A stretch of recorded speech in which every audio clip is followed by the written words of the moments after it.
लिखा हुआ है कि what is the data collection, it is the process by which the research collect the information need to answer the research problem. ठीक है, देखिए research problem के आंसर के लिए हम जो भी इंफॉर्मेशन कलेक्ट करते हैं उसे कहते हैं डेटा कलेक्शन प्रोसेस।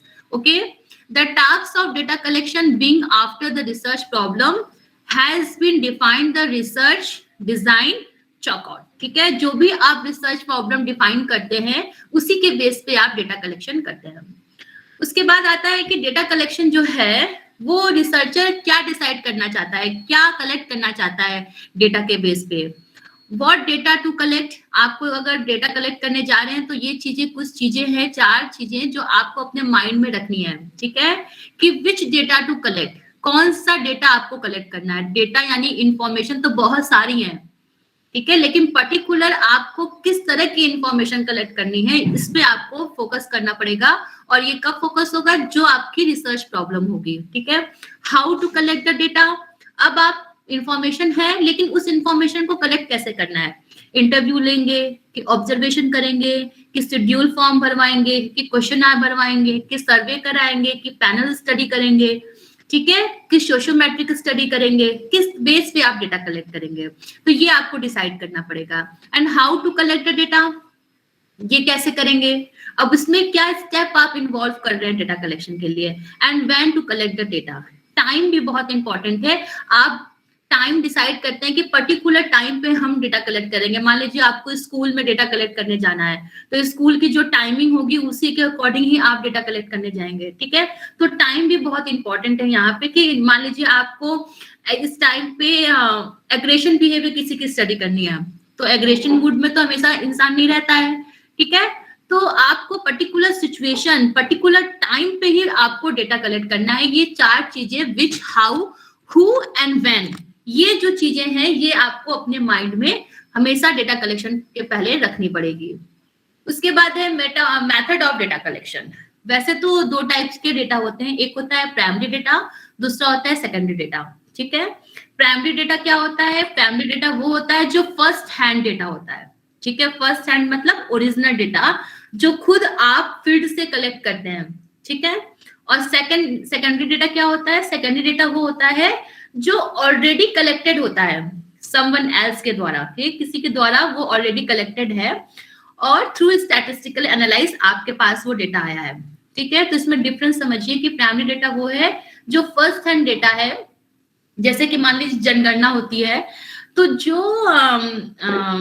जो जनगणना करने के लिए लोग जाते हैं फील्ड में, ठीक है, और डेटा कलेक्ट करते हैं। ठीक है, एम्यूनेटर्स होते हैं, कुछ डिसाइडेड होते हैं कि आप जाएंगे और डेटा कलेक्ट करके लाएंगे, फील्ड वर्क करेंगे। तो जो वो डेटा कलेक्ट कर रहे होते हैं, सबके घर में जा जाके डेटा लेते हैं, वो प्राइमरी डेटा होता है। ठीक है, उसके बाद जब वो डेटा आता है, उसकी एनालिसिस होती है और फिर जनगणना की एक बड़ी सी रिपोर्ट पेपर में, न्यूज़पेपर में या गवर्नमेंट मैगजीन में छप के आती है, तो आपको वो डेटा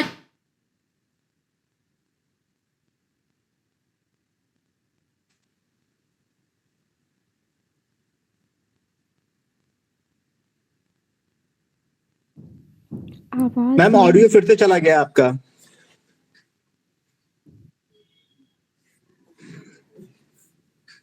आपके पास जो है ये स्टैटिस्टिकली फॉर्म में आया है। तो आपको समझ में आ रहा है ना difference, what is the primary data and what is the secondary data. जो सेकेंडरी डेटा मैम बीच में आपकी आवाज चली गई थी तो we were not able to follow up. Yes ma'am, can you repeat that thing?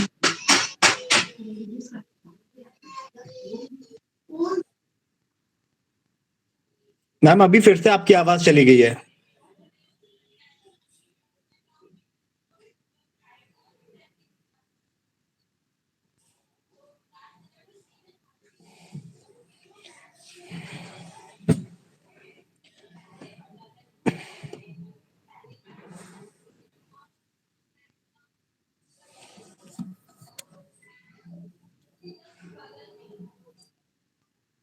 Ma'am ma'am you आपकी आर नॉट आवाज ऑडिबल।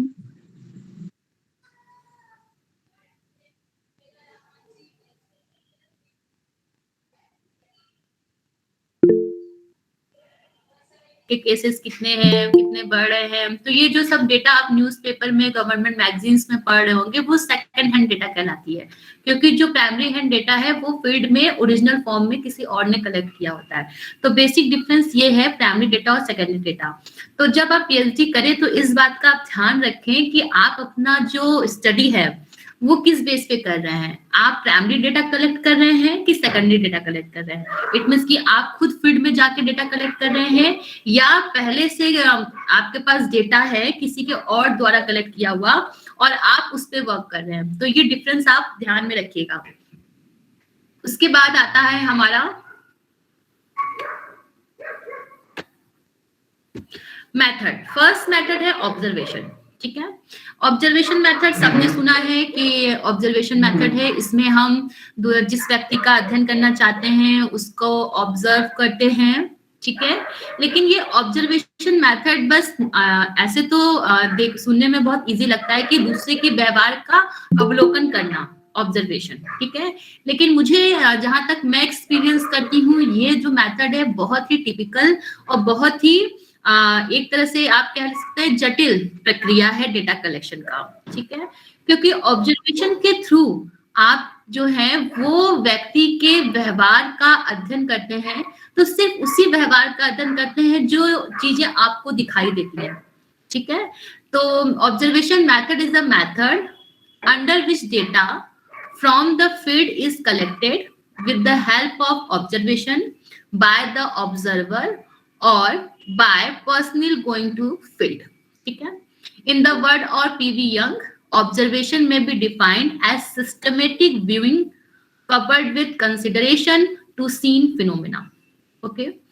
जो ऑब्जर्वेशन मेथड है एक तरह से देखा जाए, जब हमारे पास कोई भी डेटा कलेक्शन मेथड नहीं था, जैसे कि अभी हम लोग बात करते हैं कि न्यूटन के लॉ का, गुरुत्वाकर्षण का, तो जो ये गुरुत्वाकर्षण का लॉ न्यूटन ने दिया, तो क्या इन्होंने डेटा कलेक्शन किस बेस पे किया होगा?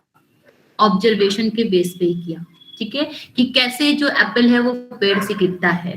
तो जो ऑब्जर्वेशन मेथड है ये उन स्टडीज के लिए बहुत इंपॉर्टेंट होती है जिसका पहले से आप कह लीजिए कि जो एक्सप्लोरेटरी रिसर्च है, कि ऐसा हो रहा है, एक्सपीरियंस हो रहा है, आप उस चीज को ऑब्जर्व कर रहे हैं, देख रहे हैं और पर्टिकुलर फिनोमेना के बारे में आप स्टडी करना चाहते हैं, ठीक है। ऐसा फिनोमेना जिससे पहले अभी तक कोई स्टडी नहीं हुई, तो उस केस में ऑब्जर्वेशन मेथड एक बहुत ही इंपॉर्टेंट सोर्स हो जाता है जिसके बेस पे आप पर्टिकुलर फिनोमेना की स्टडी कर सकते हैं, ठीक है। ये फ्लो चार्ट है, step for the effective observation, कि आप ऑब्जर्वेशन किस तरह से करेंगे। फर्स्ट है determine what need to be observe. पहले आपको डिटरमाइन करना पड़ेगा, निर्धारण करना पड़ेगा कि आप किस चीज को ऑब्जर्व करना चाहते हैं, ठीक है। आपकी क्या आवश्यकता है, what needs to be observe, ठीक है। यानी इट मीन्स कि आपका रिसर्च प्रॉब्लम क्या है। अगर मान लीजिए रिसर्च प्रॉब्लम हमारा एग्रेशन बिहेवियर है, किसी की स्टडी करना, ठीक है, तो हमारा क्या हो जाएगा, डिटरमाइन एग्रेशन, ठीक है। तो पर्टिकुलर हमें उसके सारे बिहेवियर की स्टडी नहीं करनी है, हमें पर्टिकुलर बिहेवियर की स्टडी करनी है और वो बिहेवियर है एग्रेशन। तो फर्स्ट ऑफ ऑल आपको अपनी रिसर्च प्रॉब्लम के अकॉर्डिंग उस बिहेवियर को आइडेंटिफाई करना पड़ेगा, डिटरमाइन करना पड़ेगा कि किस पर्टिकुलर बिहेवियर को आप ऑब्जर्व करना चाहते हैं। उसके बाद आया है सेलेक्ट पार्टिसिपेंट, ठीक है। सेलेक्ट पार्टिसिपेंट मतलब आप किस पर्टिकुलर ग्रुप का, किस एज के व्यक्ति का ऑब्जर्वेशन करना चाहते हैं, या ग्रुप में आप स्टडी कर रहे हैं या पर्टिकुलर इंडिविजुअल की स्टडी कर रहे हैं, तो इसका डिसाइड करना, ठीक है। आप उसका रैंडम सिलेक्शन कर रहे हैं या ऑलरेडी सिलेक्टेड आपके पास पॉपुलेशन है, ठीक है। मान लीजिए रैंडम कब होगा, जब आप ऐसे सैंपल पे कलेक्ट कर रहे हैं जहां रैंडमाइजेशन आप यूज कर सकते हैं, ठीक है। सिलेक्टेड इज मींस कि आपके पास सिर्फ वही पॉपुलेशन है, इसके अलावा आपके पास पॉपुलेशन है नहीं। फॉर एग्जांपल जैसे कि आपके पास कोविड या HIV के 50 बच्चे हैं, तो वहां पर रैंडमाइजेशन आप प्रोसेस नहीं कर सकते, वो सिलेक्टेड ग्रुप है, उसी का आपको ऑब्जर्वेशन करना है, ठीक है। तो यहाँ पे आपको पार्टिसिपेंट सेलेक्ट करना पड़ेगा कि आपका पर्टिकुलर पार्टिसिपेंट कौन है जिसका पर्टिकुलर बिहेवियर की आप ऑब्जर्वेशन करना चाहते हैं। फिर कंडक्ट द ऑब्जर्वेशन, फिर ऑब्जर्वेशन करेंगे। ऑब्जर्वेशन करते समय भी सिर्फ आंखों से निरीक्षण नहीं किया जाता है, ठीक है। हम कुछ रिकॉर्ड्स मेंटेन करते हैं, ठीक है, कि पर्टिकुलर बिहेवियर है तो मान लो हमने कुछ फोटोग्राफ्स क्लिक कर ली या हैंड राइटिंग में नोट डाउन कर लिया, कोई बिहेवियर में दिखाई दे रहा है पर्टिकुलर तो हम नोट डाउन कर रहे हैं, फोटोग्राफ क्लिक कर रहे हैं, या पर्टिकुलर बिहेवियर कोई हम रिकॉर्डिंग लगा दिए हैं, ठीक है, उसकी बिहेवियर की रिकॉर्डिंग हो रही है। तो हम बहुत तरह के तरीके से ऑब्जर्वेशन जो होता है वो डेटा कलेक्ट करते हैं। उसके बाद जितने भी तरह से सोर्सेज से हम डेटा कलेक्ट करते हैं ऑब्जर्वेशन में, रिकॉर्डिंग के थ्रू, हैंड रिटन नोट्स के थ्रू, ठीक है, या पर्सनल एक्सपीरियंस के थ्रू कि आपने क्या ऑब्जर्व किया, ठीक है, उसके बेस पे हम डेटा को फिर कंपाइल करते हैं। कंपाइल करने के बाद हम उसकी एनालाइज करते हैं और इंटरप्रिटेशन ऑफ डेटा कलेक्ट। उसके बाद आता है हमारा classification of observation. Classification of observation में पहला है स्ट्रक्चर्ड ऑब्जर्वेशन। स्ट्रक्चर ऑब्जर्वेशन इस मीन्स कि ऐसा ऑब्जर्वेशन प्रोसीजर जो पहले से ही स्ट्रक्चर्ड है, ठीक है। इट मीन्स कि आपको अपने से कुछ भी उसमें इंटरफेयर नहीं करना है, कुछ भी एक्स्ट्रा ऐड नहीं करना है। इट मीन्स कि पहले से वो चॉकआउट है कि आपको किस किस बिहेवियर करना है। तो देखिए इसमें क्या लिखा हुआ है, when the observation is characterized by a careful defined definition of the unit of behaviour. It means कि इसमें जो यूनिट ऑफ बिहेवियर है, यानी किस व्यवहार का आपको स्टडी करना है, वो पहले से ही डिफाइंड होता है, ठीक है। The style of recording the observed information, standardized conditions of the observation and the selection of related data of observation, ठीक है। तो ये जो स्ट्रक्चर्ड ऑब्जर्वेशन है, स्ट्रक्चर ऑब्जर्वेशन वही ऑब्जर्वेशन होगा जिसमें आपने पहले से ही सारी चीजें प्री डिसाइडेड आपने कर रखी हैं कि आपको किस किस बिहेवियर पे फोकस करना है, कौन कौन सी यूनिट ऑफ बिहेवियर में आप ज्यादा फोकस करेंगे, किस तरह का प्रोसीजर आप यूज करेंगे। पहले से ही आपने सब कुछ डिसाइड करके रखा है कि ये बिहेवियर हम रिकॉर्डिंग के थ्रू करेंगे, इस बिहेवियर का हम फोटोग्राफ्स क्लिक करेंगे, और पर्टिकुलर हमें व्यक्ति के इसी बिहेवियर को स्टडी करना है, इसके अलावा हम किसी और बिहेवियर को स्टडी नहीं करेंगे। तो जब हमारा पहले से प्री डिसाइड पूरा प्रोसीजर रेडी होता है तो उसको हम स्ट्रक्चर्ड ऑब्जर्वेशन कहते हैं, ठीक है।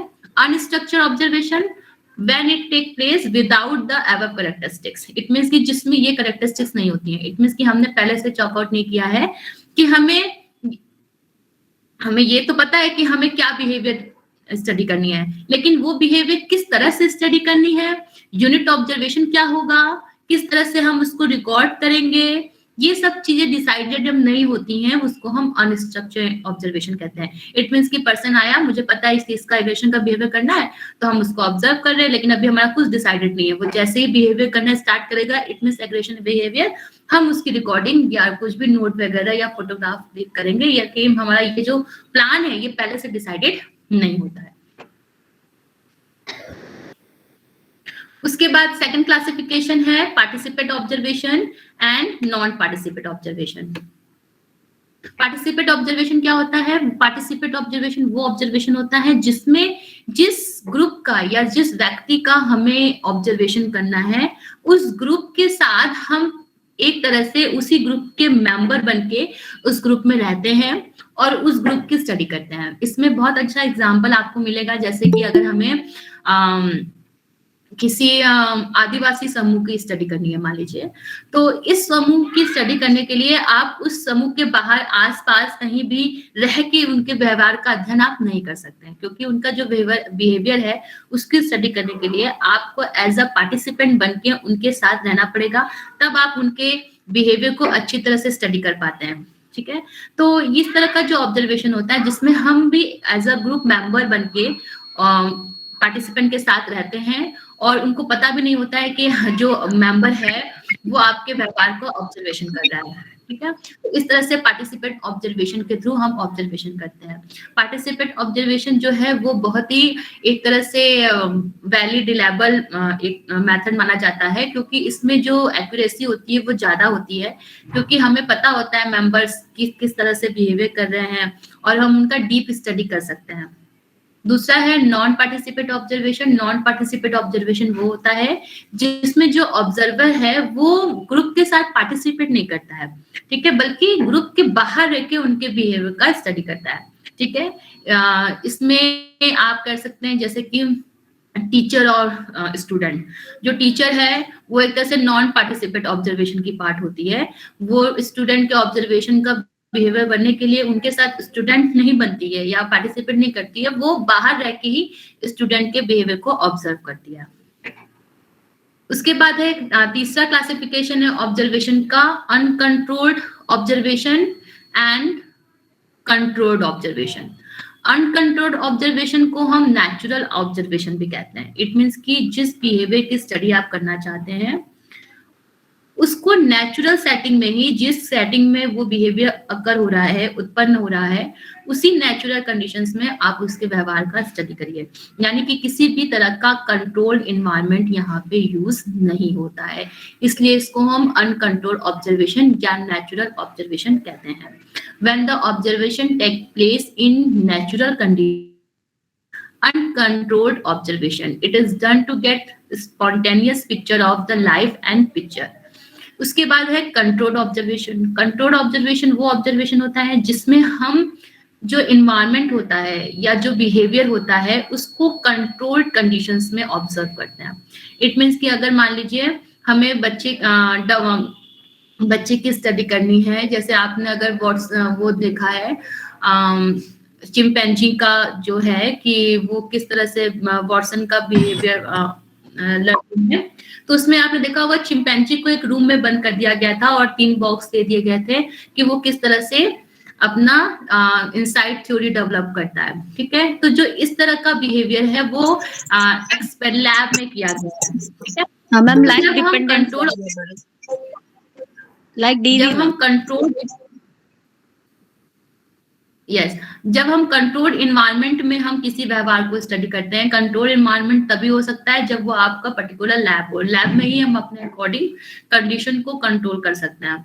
तो जब हम किसी व्यवहार को कंट्रोल कंडीशंस में ऑब्जर्व करते हैं तो उसको हम कंट्रोल्ड ऑब्जर्वेशन कहते हैं। इसमें देखिए मैंने लिखा हुआ है कि when observation take place according to pre arrange place, यानी कि मेरा जो अरेंजमेंट है वो पहले से ही मैंने प्लेस में सारे अरेंजमेंट कर रखे हैं, with experimental procedure, then it is controlled observation generally doing in laboratory under controlled condition, ठीक है।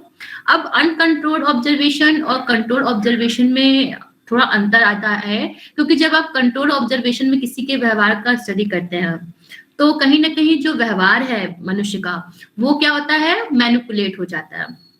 जब उसको पता है कि उसके व्यवहार की स्टडी की जा रही है तो उतना एक्यूरेट जो ऑब्जर्वेशन है वो कंट्रोल्ड ऑब्जर्वेशन में नहीं निकल के आता है। उसके बाद है अनकंट्रोल्ड ऑब्जर्वेशन। हम अनकंट्रोल्ड इन्वायरमेंट में करते हैं, यहाँ पे स्पॉन्टेनियस हम उसके लाइफ और पर्सन के लाइफ एक्सपीरियंस को या बिहेवियर को स्टडी कर रहे होते हैं। तो as compare to control observation में, अनकंट्रोल्ड ऑब्जर्वेशंस में जो व्यवहार का वास्तविकता है वो बनी रहती है अनकंट्रोल्ड ऑब्जर्वेशंस में।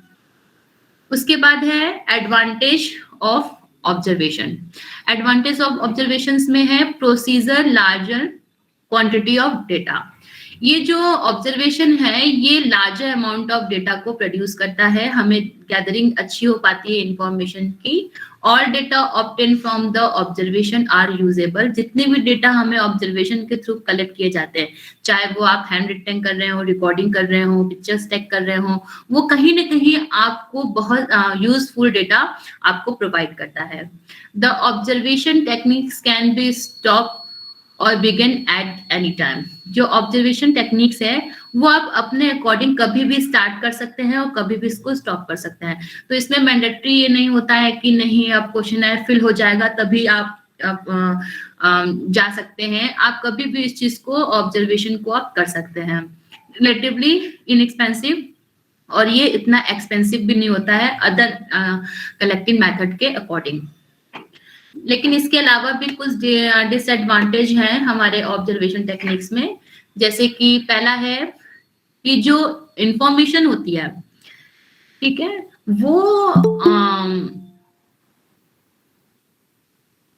उतनी ज्यादा जो है इंफॉर्मेशन हमें जो इंटरव्यूइंग सेलेक्टेड सब्जेक्ट में provide more information economically when waiting for the spontaneous aggress of situation.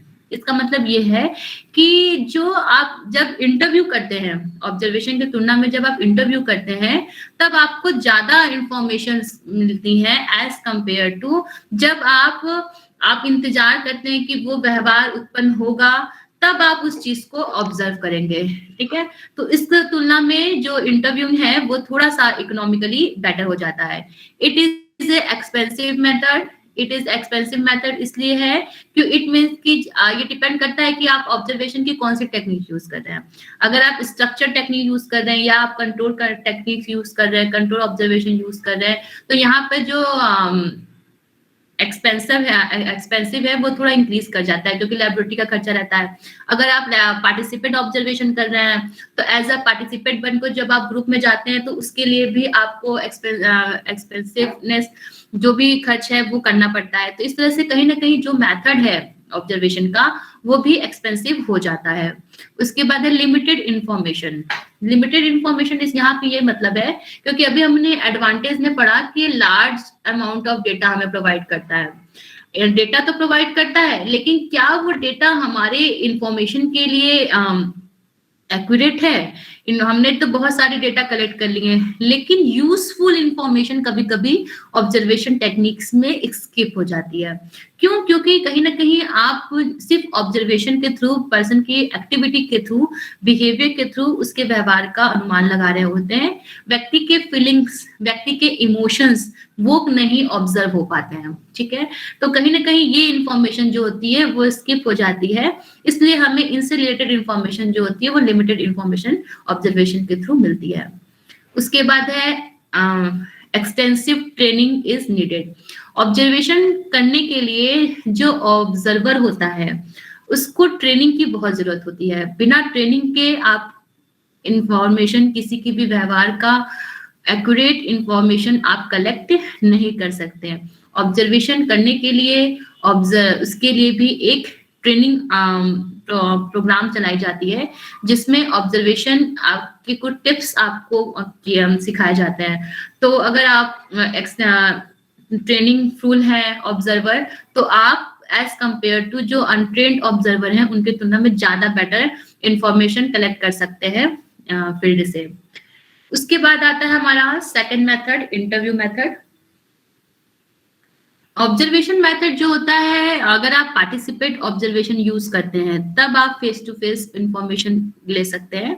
लेकिन कहीं ना कहीं ऑब्जर्वेशन मेथड जो होता है उसमें लेकनेस ये होती है कि ये हम बस वन वे इंफॉर्मेशन कलेक्ट करते हैं। जो हम देख रहे हैं, जो हम महसूस कर रहे हैं, जो हमको लगता है वो इंफॉर्मेशन हम कलेक्ट करते हैं। जो सब्जेक्ट को लगता है, सब्जेक्ट फील करता है, इससे रिलेटेड इंफॉर्मेशन जो ऑब्जर्वेशन टेक्निक्स में कहीं ना कहीं मिस हो जाती है। ठीक है, इसलिए हम इंटरव्यू मेथड यूज करते हैं। इंटरव्यू मेथड एक तरह का ओरल वर्बल रिस्पॉन्स है और face to face contact related method है। इससे हम ज्यादा बेटर इंफॉर्मेशन कलेक्ट कर सकते हैं as compare to observation. The interview method of collecting data involve presentation of oral verbal stimuli and reply in terms of oral verbal response. Interviewer asks question which are aimed to get information required for study. देखिए यहाँ पे भी same है कि अगर आप interview method use कर रहे हैं तो आपको वही क्वेश्चंस पुट ऑन करने हैं सब्जेक्ट से जो आपके रिसर्च प्रॉब्लम से रिलेटेड है। ठीक है, उसी से रिलेटेड आपको क्वेश्चंस पुट ऑन करने हैं। तो इसके लिए भी बहुत सारे इंटरव्यू के मेथड हैं, वो हम आगे पढ़ेंगे। The interviewer ask question to respondent. ये फ्लो चार्ट है इंटरव्यू का कि आप इफेक्टिव इंटरव्यू कैसे प्लान कर सकते हैं। तो first of all prepare interview schedule. ये बहुत अच्छा रहेगा कि आप इंटरव्यू शेड्यूल, इंटरव्यू मेथड अगर आप यूज कर रहे हैं तो पहले से आप शेड्यूल यूज कर लीजिए। शेड्यूल अभी हम आगे पढ़ेंगे कि what is the basically difference between the questionnaire and schedule. तो अगर आप शेड्यूल डिसाइड कर लेते हैं तो आप क्या करते हैं कि अपने रिसर्च प्रॉब्लम पे फोकस रहते हैं। अगर आपने पहले से डिसाइड नहीं किया है कि किस तरह के क्वेश्चंस पूछने हैं, तो कहीं ना कहीं आप रिसर्च प्रॉब्लम से भटक जाते हैं।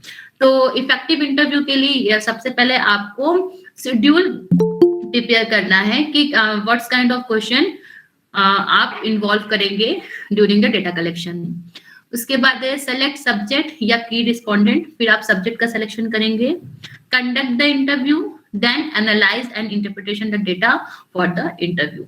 ये फ्लो चार्ट आपको फॉलो करना होता है ड्यूरिंग द इंटरव्यू, अगर आप मेथड यूज कर रहे हैं डेटा कलेक्शन का। उसके बाद है क्लासिफिकेशन ऑफ इंटरव्यू। फर्स्ट है स्ट्रक्चर्ड इंटरव्यू। स्ट्रक्चर इंटरव्यू वो इंटरव्यू होता है जिसमें हम प्री डिसाइडेड क्वेश्चंस यूज करते हैं। इट मींस कि जिसमें हम पहले से ही शेड्यूल बना लेते हैं कि हमें इस तरह के क्वेश्चंस सब्जेक्ट से पूछने हैं और इस क्वेश्चन से रिलेटेड ही ज्यादा से ज्यादा हमें इंफॉर्मेशन गैदर करना है सब्जेक्ट से, ठीक है। अनस्ट्रक्चर्ड इंटरव्यू, अनस्ट्रक्चर्ड इंटरव्यू वो इंटरव्यू है जिसमें हम प्री डिसाइडेड क्वेश्चंस नहीं होते हैं, हम स्पॉन्टेनियसली सब्जेक्ट से क्वेश्चंस पूछते हैं और उसी के बेस पे हम इंफॉर्मेशन कलेक्ट करते हैं। स्ट्रक्चर इंटरव्यू ज्यादा बेटर होता है as compare to unstructured interview से, क्योंकि स्ट्रक्चर इंटरव्यू जो होता है वो फोकस्ड होता है और उसके बेस पे हम ज्यादा से ज्यादा और एक्यूरेट इंफॉर्मेशन कलेक्ट कर पाते हैं। तीसरा क्लासिफिकेशन है फोकस इंटरव्यू। फोकस इंटरव्यू हम तब यूज करते हैं जब पर्टिकुलर हमें सब्जेक्ट की किसी तरह की साइकोलॉजिकल इफेक्ट से रिलेटेड इंफॉर्मेशन चाहिए होती है, पर्सन की एक्सपीरियंस रिलेटेड इंफॉर्मेशन चाहिए होती है, तो हम पर्टिकुलर उस पे अटेंशन और फोकस करते हैं, particular given experience of the respondent and it's possible effect. Next classification है क्लिनिकल इंटरव्यू। क्लिनिकल इंटरव्यू वो इंटरव्यू होता है जिसमें पर्टिकुलर लाइफ एक्सपीरियंस के बारे में हम इंटरव्यू करते हैं, ठीक है। इसमें concern with the broad underline feeling of motivations of which the core of the individual's life experience, ठीक है। क्लिनिकल इंटरव्यू जो होता है बेसिकली जो इंडिविजुअल लेवल पे होता है और इसमें हम व्यक्ति के लाइफ एक्सपीरियंस के बारे में जहां भी उसको प्रॉब्लम हो रही होती है उस पे फोकस करते हुए हम क्लिनिकल इंटरव्यू कंडक्ट करते हैं। फिर है ग्रुप इंटरव्यू। ग्रुप इंटरव्यू तब हम यूज करते हैं जब कॉमन प्रॉब्लम्स होती हैं या कॉमन तरह की इंफॉर्मेशन हमें गैदर करनी होती है और बेसिकली जो ग्रुप का लिमिट होता है वो 6 to 8 इंडिविजुअल होता है, इससे ज्यादा हम इंडिविजुअल को ग्रुप इंटरव्यू में इन्वॉल्व नहीं करते हैं। फिर है qualitative and quantitative interview, divided on the basis of subject matter whether qualitative और क्वांटिटेटिव। अब यहाँ पे थोड़ा सा समझने वाला है कि इंटरव्यू आपका कैसा होगा, वो क्वालिटेटिव नेचर का होगा कि क्वांटिटेटिव नेचर का होगा। तो यहाँ पे डिपेंड करता है व्यक्ति के सब्जेक्ट मैटर पे। अगर पर्सन का जो सब्जेक्ट मैटर है वो ऐसा है जिसे आप क्वांटिटेटिव फॉर्म में मेजर नहीं कर सकते, ठीक है। फॉर एग्जाम्पल ये जो इंटरव्यू टेक्निक्स वगैरह होती हैं बेसिकली काउंसलिंग के एरियाज में ज्यादा यूज की जाती हैं। तो अगर मान लीजिए कोई व्यक्ति है आपके पास काउंसलिंग के लिए आया है, ठीक है, तो आप उसके नेचर ऑफ प्रॉब्लम के बेस पे आप डिसाइड करेंगे कि आप किस तरह से उस व्यक्ति की इंफॉर्मेशन को गैदर करेंगे, ठीक है। तो हम इसमें दोनों तरह के इंटरव्यूज यूज करते हैं, कभी कभी हम क्वालिटेटिव भी यूज करते हैं, कभी कभी हम क्वांटिटेटिव भी यूज करते हैं। क्वालिटेटिव इस मीन्स कि हम उनसे बातचीत करके उनकी एक्सपीरियंस को अंडरस्टैंड करते हैं और क्वांटिटेटिव नेचर इस मीन्स कि कहीं ना कहीं हम उनके बिहेवियर को जानने के लिए उनको क्वांटिटेटिव रूप से मेजर करते हैं। इट मींस कि क्वांटिफाई करते हैं, किसी क्वेश्चनर के थ्रू हम उनके डेटा को कलेक्ट करते हैं। मान लीजिए पर्सन आया है और वो बता रहा है, अपनी फीलिंग्स बता रहा है, तो जब हम उनकी क्वालिटेटिव डेटा कलेक्ट करते हैं, क्वालिटेटिव डेटा इस मींस कि ऑब्जर्वेशन के थ्रू या इंटरव्यू के बातचीत के थ्रू जो इन्फॉर्मेशन निकल के आती हैं डीप स्टडी उस बेस पे। लेकिन अगर मान लीजिए कभी कभी जो व्यक्ति होता है वो खुद ही कंफ्यूज होता है कि किस तरह की प्रॉब्लम से वो फेस कर रहा है और आप भी आइडेंटिफाई नहीं कर पाते हैं, तो उस समय हम different type of questionnaire use करते हैं। हो सकता है एंजाइटी क्वेश्चनर यूज करें या स्ट्रेस क्वेश्चनर यूज करें according to the subject matter. उस हिसाब से आप उसको क्वांटिफाई करते हैं कि जो पर्सन है वो उसको किस तरह की प्रॉब्लम है, अगर एंजाइटी है तो लेवल ऑफ एंजाइटी क्या है। तो कहीं ना कहीं हम क्वालिटेटिव एंड क्वांटिटेटिव इंटरव्यू का यूज करते हैं, ठीक है। जी मैम, हाँ I have a query. हाँ जी, ये ग्रुप Please ask. इंटरव्यू और फोकस ग्रुप्स क्या सेम चीज है और is it different? No, different. अगर Okay. डिफरेंस यहाँ पे ये है कि ग्रुप इंटरव्यू तब होगा जब आपका जो सब्जेक्ट मैटर है लगभग इक्वल है। फॉर एग्जांपल, हम ग्रुप इंटरव्यू कर रहे हैं, अगर मान लीजिए कोई फैमिली क्राइसिस है या हम फैमिली काउंसलिंग प्रोवाइड कर रहे हैं एट द टाइम, तो वहां पे हमें सिर्फ एक फैमिली मेंबर्स को काउंसलिंग देने से उतनी इफेक्टिव नहीं हो पाएगी फैमिली काउंसलिंग। उसके लिए हमें फैमिली के सभी लोगों को बैठाना पड़ेगा। फैमिली में जितने भी लोग हों, 6 से 8 या जितने भी लोग हों, उनके साथ आपको इंटरेक्शन करना पड़ेगा। तो वहां पे जो है वो कॉमन प्रॉब्लम्स है, ठीक है। तो जी। वहां पे हम इंटरव्यू ले सकते हैं एज अ ग्रुप इंटरव्यू, ठीक है। या मान लीजिए बच्चा आ रहा है काउंसलिंग के लिए, लगभग सबकी एक ही प्रॉब्लम है, सिलेक्शन ऑफ सब्जेक्ट, ठीक है। या एक ही प्रॉब्लम है कि मैम साइकोलॉजी के बाद क्या करना है, फील्ड ऑफ, ठीक है, द स्कोप इन साइकोलॉजी। तो इस तरह के जो प्रॉब्लम्स आते हैं वो सिमिलर प्रॉब्लम्स होते हैं। उस तरह से हम उनको इंडिविजुअली बैठ के और सेम प्रॉब्लम होने पे हम ग्रुप इंटरव्यू प्रोवाइड कर सकते हैं, ठीक है। लेकिन जो फोकस इंटरव्यू जो होता है बेसिकली वो इंडिविजुअल होता है, क्योंकि हमें पर्टिकुलर इंडिविजुअल के जो प्रॉब्लम्स है उसके उस पे फोकस करना होता है, और हर इंडिविजुअल्स की प्रॉब्लम अलग अलग होती है। अब मैंने मान लीजिए हमने ग्रुप दिया, फैमिली ग्रुप काउंसलिंग दिया लोगों को साथ में, लेकिन सिर्फ फैमिली ग्रुप काउंसलिंग से 8 लोगों को साथ में काउंसलिंग देने से प्रॉब्लम सॉल्व नहीं होगी। फिर हमें इंडिविजुअली भी काउंसलिंग प्रोवाइड करनी पड़ेगी, हर इंडिविजुअल की पर्सनल प्रॉब्लम को समझकर। बात समझ में आ रही है? जैसे मैरिटल काउंसलिंग होती है तो टाइम हम फीमेल को देते हैं, देन हम मेल को देते हैं, उनकी प्रॉब्लम को रिजॉल्व करते हैं, देन हम कंबाइंड काउंसलिंग कराते हैं। जैसे मोस्टली इन मार्केट रिसर्च हम उनके ओपिनियन जानने के लिए फोकस ग्रुप कंडक्ट करते हैं। जी, मतलब फोकस ग्रुप मींस कि you focus on the individual experience, individual related problems, okay. Whereas group interview is for the whole group's problem. Whole group, the same problem. Okay, Same the problem. same problem. Okay, thank you, ma'am.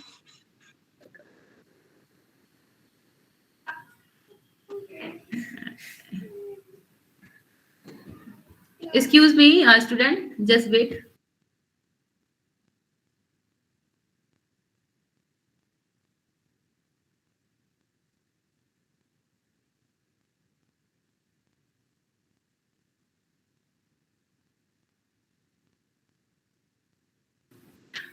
Now the advantage of interview. More information at gathered depth can be obtained. ये as natural है कि अगर आप interview method use करते हैं तो आप individually भी देते हैं, इंडिविजुअली लेवल पे इंटरव्यू करते हैं तो आपको ज्यादा से ज्यादा इंफॉर्मेशन मिलती है। रेजिस्टेंस में be overcome by the skilled interview. अगर इंटरव्यू जो ले रहा है वो स्किल्ड है तो कभी कभी इंटरव्यू के दौरान जो है कई बातें जो इंटरव्यूई है वो नहीं बताता है, इट मीन्स कि छुपा लेता है या दबा लेता है। तो अगर स्किल्ड इंटरव्यूअर है, ठीक है, तो दे आर नो कि आप कहाँ रेजिस्टेंस आ रहा है, इट मीन्स कि कौन सी बात करने पे जो रिस्पोंडेंट है वो रिस्पॉन्स नहीं कर रहा है, ठीक है। तो अगर स्किल्ड इंटरव्यूअर रहेगा तो वो टेक्निक यूज करके उसके रेजिस्टेंस को कम करके वो भी इंफॉर्मेशंस उससे वो ले सकता है। तो इंटरव्यू कहीं ना कहीं बहुत इंपॉर्टेंट है ऐसे इंफॉर्मेशंस के लिए जो इंफॉर्मेशन जनरली रिस्पोंडेंट शेयर नहीं करना चाहता। Personal information can be obtained, it means interview के थ्रू हम पर्सनल इंफॉर्मेशन भी गैदर कर सकते हैं जो हम अदर टेक्निक्स के द्वारा हम नहीं कर सकते हैं। Disadvantage of interview, it is expensive method. Obviously expensive होगा क्योंकि हम इंडिविजुअली अब इंटरव्यू करते हैं, तो इंडिविजुअली इंटरव्यू करने पर हमें टाइम टेकिंग लगता है और जो इंटरव्यूअर है उसका जो कॉस्ट है वो भी इंक्रीज हो जाता है।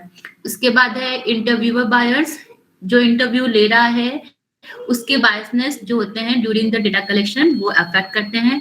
रिस्पोंडेंट बायर, जो रिस्पॉन्ड दे रहा है उसके बायसनेस भी कहीं ना कहीं डेटा कलेक्शन में इंटरफेयर करते हैं। एंड टाइम कंज्यूमिंग, ये 4 बेसिक डिमेरिट्स हैं इंटरव्यू टेक्निक्स के।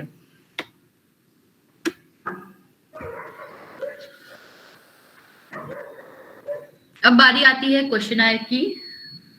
क्वेश्चनर आप सभी जानते हैं कि व्हाट इज द क्वेश्चनर।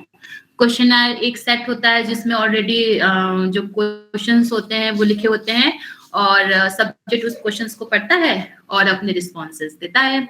तो बेसिकली रिस्पॉन्सेज आप कई अल्टरनेट में लेते हैं, आप यस नो में भी ले सकते हैं या 5 पॉइंट रेटिंग स्केल में भी ले सकते हैं। तो जिस तरह से भी आप लेना चाहें उस क्वेश्चन आयर से आप ले सकते हैं। तो और क्वेश्चन आयर, आज तो कोविड का टाइम चल रहा है, तो बेसिकली जो क्वेश्चन आयर है वो हम पोस्ट कर सकते हैं, मेल कर सकते हैं, इसके थ्रू भी हम क्वेश्चन आयर को पर्सन से फिल करा सकते हैं।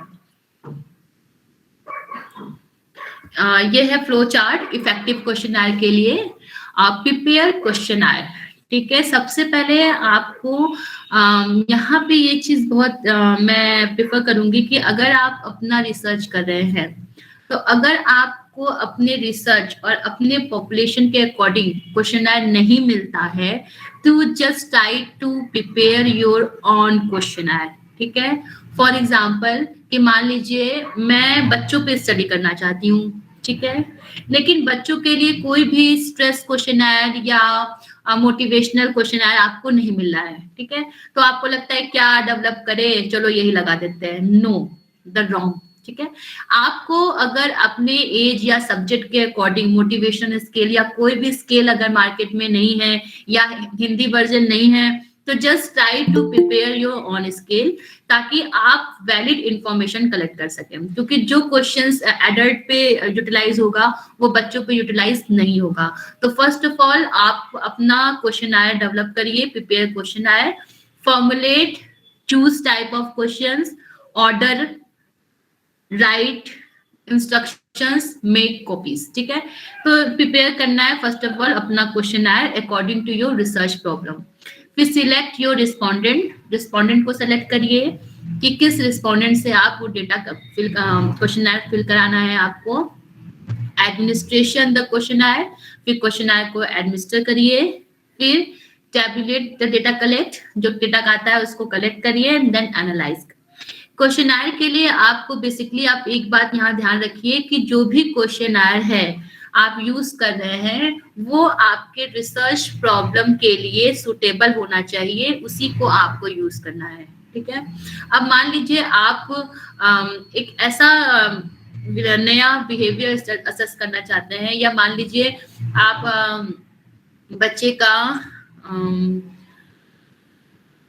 मोटिवेशन लेवल देखना चाहते हैं। तो मोटिवेशन लेवल पे आपको मोटिवेशन लेवल देखना है तो कैसा मोटिवेशन देखना है, ठीक है। तो इसमें आपको अपना मैं चाहूंगी कि अगर आप मोटिवेशन देख रहे हैं और आपका जो सैंपल है, मान लीजिए मैं HIV पे काम कर रही हूँ, मान लीजिए कोविड पेशेंट पे काम कर रही हूँ, ठीक है। तो जो कोविड पेशेंट का है और उनका जो स्ट्रेस लेवल देखना है, अब आप कोविड पेशेंट के लिए जो स्ट्रेस क्वेश्चनर होगा अगर यू यूटिलाइज करेंगे तो उस क्वेश्चनर में आपको कोविड रिलेटेड जो स्ट्रेस होता है उससे रिलेटेड आइटम आपको नहीं मिलेंगे, ठीक है।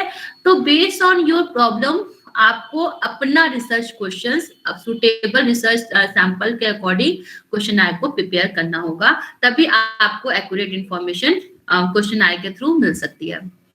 उसके बाद है classification of question Eyre.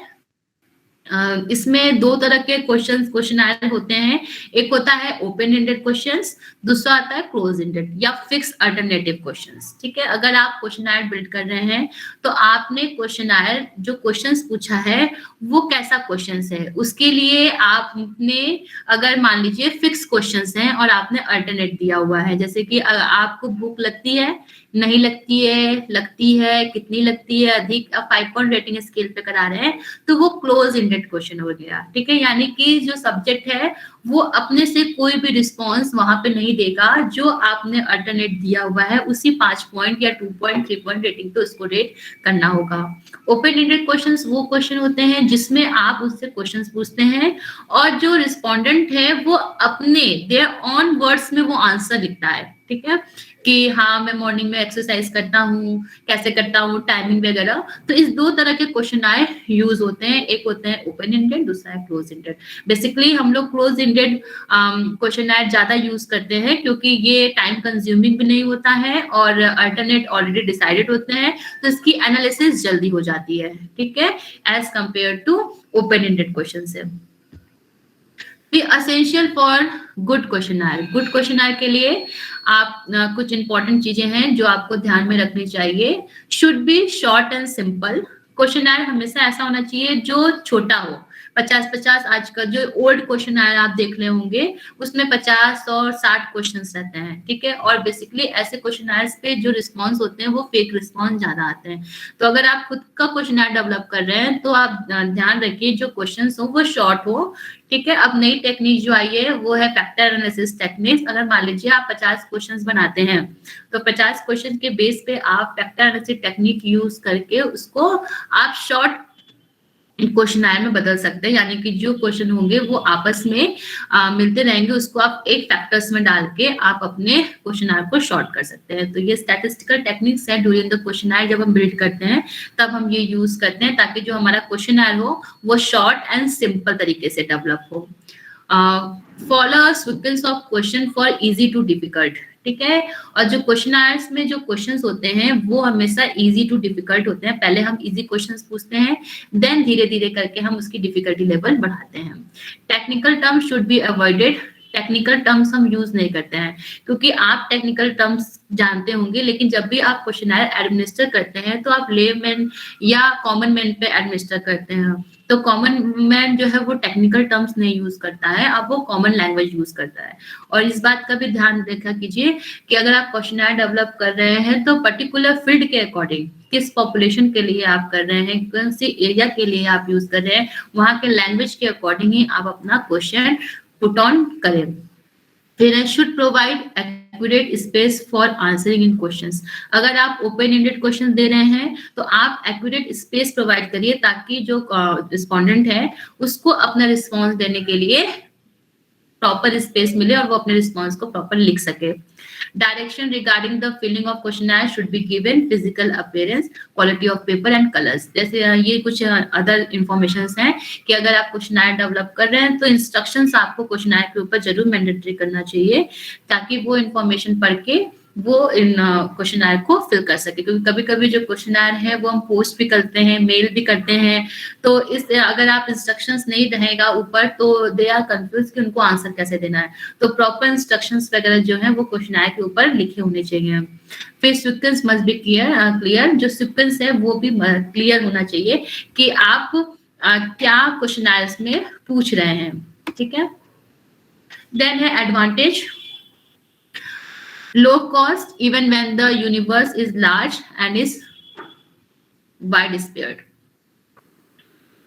Questionnaire का जो एडवांटेज है वो है कि ये लो कॉस्ट है, आप लार्ज सैंपल्स पे डेटा कलेक्ट कर सकते हैं, फ्री फ्रॉम इंटरव्यू बायर्स। जब आप फेस टू फेस इंटरव्यू लेते हैं तो जो आपके बायसनेस होते हैं उससे क्वेश्चनर जो होता है वो फ्री होता है, इसमें इंटरव्यूअर का बायसेस नहीं पड़ता है। Respondent have accurate time to think, thought and answer. जो रिस्पॉन्ड करने वाला होता है उसके पास प्रॉपर टाइम होता है, एक क्वेश्चंस को पढ़ता है, प्रॉपर सोचता है, समझता है, देन वो रिस्पॉन्स करता है। तो एक्यूरेट टाइम होता है रिस्पॉन्स करने के लिए।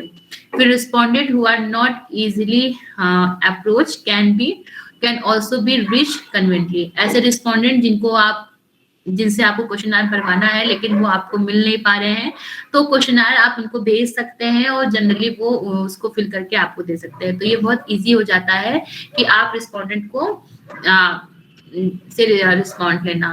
फिर large sample can be use, इसके अकॉर्डिंग आप लार्ज सैंपल पे डेटा कलेक्ट कर सकते हैं।